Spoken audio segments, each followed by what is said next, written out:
Reminder of our breaking news coming into us from Russian media sources, which are reporting one of Russia's most senior generals has been assassinated.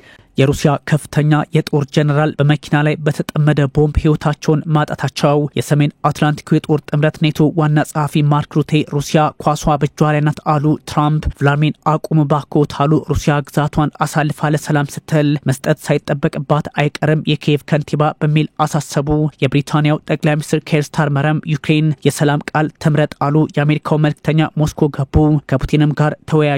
ክሬምሊን ምስራቁን ብቻ ሳይሆን ምዕራብ አውሮፓን ባይነቁራኛ የተከታተልኩ ነው አለ። በትክክለኛው መንገድ ላይ እገኛለሁ ሩሲያ በማለት አሳሰበች። ያው ግን አንድም ዩክሬንን ጫና ውስጥ የሚያስገቡ አንድም ለሞስኮ ግዛትን አሳልፎ የሚሰጡ ከምዕራቡም ከምስራቁም ሲወጡ የዋሉ ፖለቲካዊ መፍትሄን ሊያመጡ የሚችሉ አሊያም ስጋትን የሚፈጥሩ ጉዳዮች ሆነዋል። በተለይም የሰሜን አትላንቲክ የጦር ጥምረት ኔቶ ዋና ጸሐፊ ማርክ ሩቴ ኳሷ በግልጽ በሞስኮ ሜዳ ላይ ናት፣ ተኩስ አቁሙ በዛ መንገድ መቃኘት ያለበት ነው፣ ዩክሬናውያን የተጫወቱ ያለው በሰው ሜዳ ላይ ነው በሚል ጉዳዩን የጨዋታ ባህሪ ሰጥተው በሩሲያ ፍላጎት የሚፈጸሙ ስምምነቶች ሊያመዝኑ እንደሚችሉ ፍንጭ መስጠታቸው አነጋጋሪ ሆኗል። ሩቴ ይህን ያሉት የአሜሪካው ፕሬዝዳንት ዶናልድ ትራምፕ ጋር በዋይት ሃውስ ሐሳባቸውን ከተለዋወጡ በኋላ ነው። ዋና ጸሐፊው የአሜሪካን መከላከያ ሚኒስትር ፔት ሄግሴት፣ የውጭ ጉዳይ ሚኒስትር ማርኮ ሩቢዮና ብሔራዊ ደህንነት አማካሪውን ማይክ ዋልዝን ለማግኘት ወደ ዋሽንግተን ብቅ ማለታቸውን ተከትሎ በእርግጥም አንዳች ለውጥ ከባለ 32 አባላቱ ኔቶ ጭምር በዩክሬን ላይ ሊፈጠርባት እንደሚችል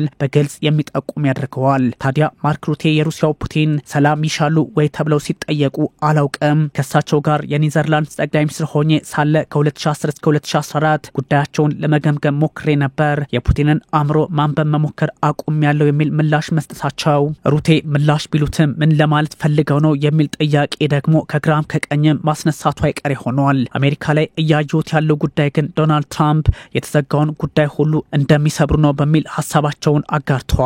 የትራምፕ አስተዳደር ወደ ሰላም ልዩነቶችን አጥቦ ሊያመጣ እንደሚችል ፍንጭ የሰጡት የኔቶ ቁልፍ ሰው ታዲያ ፑቲንን ማንበብ ካቆሙ ፑቲንን በሶስተኛ ወገን እንዴት ሊያነቡ ቻሉ የሚለው ጥያቄ ቢነሳባቸውም ዛሬም ኔቶ እምነቱ አሜሪካ እንጂ እንደሚባለው ከዋሽንግተን መነጠል እንዳልሆነ የሚጠቁም አድርጎባቸዋል። ታዲያ በሄግ በሚደረገው የኔቶ ጉባኤ ላይ ከጥቅል ምርት እድገታችን ከ2% በላይ ለወታደራዊ በጀት እንመድብ በሚለው ጉዳይ ላይ እንስማማለን ማለታቸው ትርጓሜው አንድም ትራምፕን ማስደሰት አንድም እንደተለመደው ለሩሲያ አስፈሪ ኃይል ሆኖ መቀጠልን ግልጽ ያደርገዋል። በእርግጥ አሜሪካ ያለች ያለው 5% ነው። ኔቶ ብርቱ ፍትሃዊ እጅግ አስፈሪ ሆኖ የ32 አገራትን ሉዓላዊነት ለመመከት ያለ ዋሽንግተን እንብዛም እንደማያራምድ አረዳዷለው። ኔቶ አሜሪካ አገራት ከጥቅል ምርት እድገታቸው 5%ውን ለወታደራዊ በጀታቸው እንዲያውሉ ትፈልጋለች።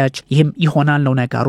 ይህ ሁሉ የሰሜን አትላንቲክ የጦር ቃል ኪዳን ድርጅት ከአሜሪካ ጋር አብሮ ከመስራት ውጪ አማራጩን አውሮፓ ላይ ለማድረግ ሙጥናለው የሚል ጉዳይ በበዛበት ወቅት ትራምፕ ከፑቲን ጋር ለመስራት እጅጉን ይፈልጋሉ የሚል መረጃም ከሰሞኑ መውጣቱ ይታወሳል። ያም ሆኖ ግን ዛሬ ትራምፕ ሩሲያ በኪየቭ ጥቃት ሰንዝራ የ12 ሰዎች ህይወት መቀጠፉን ተከትሎ ፑቲንን ያቁሙ ማለታቸው ያልተለመደ አድርጎታል። ኪየቭ በሩሲያ ሚሳኤሎች መናወጧ ትራምፕን እምብዛም ያልተዋጠላቸው ጉዳይ ሆኗል። ባልተለመደ መልኩ ይህን ማቆም አለቦት በሚል ፑቲንን ለመክሰስ ሞክረዋል።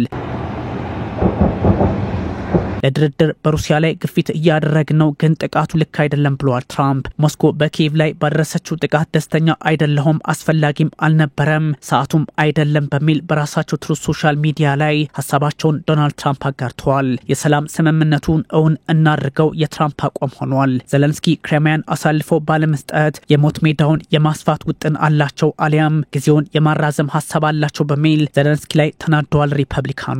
በእርግጥ ፑቲን ስለ ክሬሚያ፣ ሉሃንስክ፣ ዶኔትስክ፣ ዛፖሪዥያና ሄርሶን የሚያነሱት ጥያቄ ጭምር በጥቃቱ ጥቁር ጥላ አጥልቶበታል። ታዲያ የጂኦፒው ቁልፍ ሰው ትራምፕ ይህን እያረጋገጡ ይገኛል። ትራምፕ ፑቲንን አልተጫኗቸውም በሚል ይወቀሳሉ።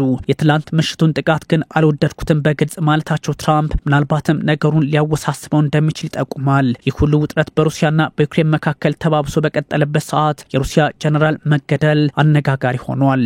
Most senior generals has been assassinated by a car bomb. He's been named as Yaroslav Mokalik. በወራት ውስጥ ሁለተኛው መሆናቸው ደግሞ ሌላ ትርጓሜ የሚያሰጥ ነው። ታህሳስ ላይ ጀነራል ኢጎር ኪሪሎቭ መገደላቸው ሲታወስ በመኪና ውስጥ በተጠመደ ቦምብ በሞስኮ ምድር ጀነራል ያሮስላቭ ማስኮሊክ ህይወታቸው ማለፉ እያነጋገረ ይገኛል። በተደጋጋሚ የሩሲያ ጀነራል ጥቃት ቢሰነዘረባቸውም በሞስኮ ግን ያን ያህል ጥቃት አይስተዋልም ነበር።